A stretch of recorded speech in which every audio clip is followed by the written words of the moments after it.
عن أنس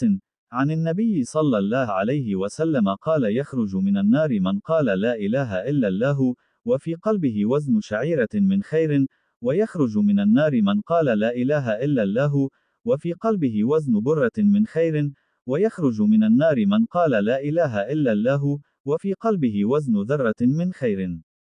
قال أبو عبد الله قال أبان حدثنا قتادة حدثنا أنس عن النبي صلى الله عليه وسلم من إيمان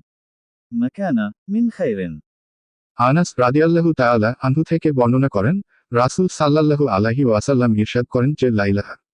ইল্লাল্লাহ বলবে আর তার অন্তরে একটি জব পরিমাণও নেকি থাকবে, তাকে জাহান্নাম থেকে বের করা হবে, এবং যে লা ইলাহা ইল্লাল্লাহ বলবে আর তার অন্তরে একটি গম পরিমাণও নেকি থাকবে, তাকে জাহান্নাম থেকে বের করা হবে, এবং যে লা ইলাহা ইল্লাল্লাহ বলবে আর তার অন্তরে একটি অণু পরিমাণও নেকি থাকবে, তাকে জাহান্নাম থেকে বের করা হবে।